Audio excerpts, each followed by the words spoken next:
There is great power in using visual objects as memory triggers in your writing lessons. Not only do those physical objects up the level of student engagement, but they also help students actually remember the purpose and function that the skill performs in their writing. Let me share some favorite Smekens triggers and the writing skills they support. I'll bring in my train when I want to introduce students to intro, body, and conclusion.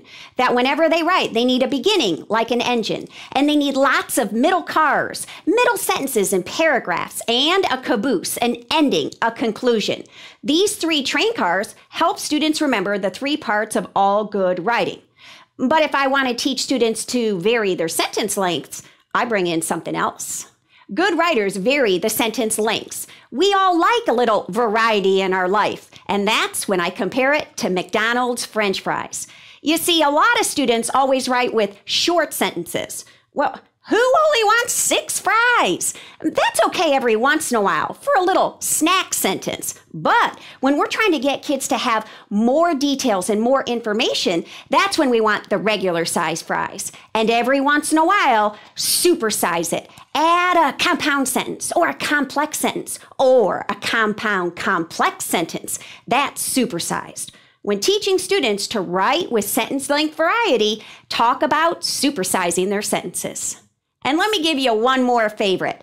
It has to do with the planning and the pre-write that students do. Some people call it brainstorming, and they might do it on a graphic organizer or use some kind of outline.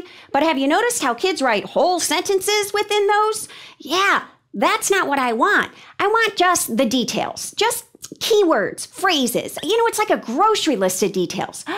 A grocery list of details. That's when I bring in my grocery list paper. I just want them to make a quick list of keywords, phrases, and details. Nobody writes sentences to themselves on a grocery list, so don't write sentences to yourself on a pre-write list. See what I mean by upping the energy level and just making your lessons more visual, more entertaining? When you're trying to plan your triggers, it always starts with the skill, not the toy. Don't be thinking about something cutesy. You start first with the skill. You have to think, what does this skill do? Why would a writer want this skill? What's its purpose in writing? Once you figure that out, then you think, what in the real world works like that? What functions like that? That's when you figure out your trigger. For example, when trying to get students to narrow their topic, not write about a big subject, not write about a big, huge topic sentence, a general idea. I'm trying to get them to, narrow it down to a topic sentence or a thesis statement, something more manageable. I find myself doing this a lot. And that's when I start to think, what in the real world shrinks? What gets smaller? Russian stacking dolls. They get smaller and smaller. So does Tupperware. If you buy Tupperware in a set, it gets smaller. Nesting boxes shrink. See how I did that? You think about the skill first, and then you think, what works like that in the real world? Let me give you a second one. If I was working with students who were writing run-on sentences, the details go on, and it just never stops. There's no end mark in sight. I'm trying to get them to understand why run-ons are so bad. And so you got to start there. So, who cares if I have a run-on? Well, it's too many words. It's too long. The reader gets confused. It's like a tangled mess of words. Tangled mess, something too long, tangled mess. A slinky.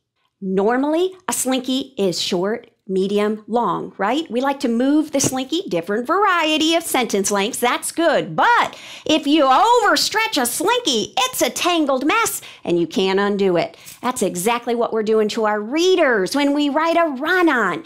Tangled mess of details. It always starts with the skill.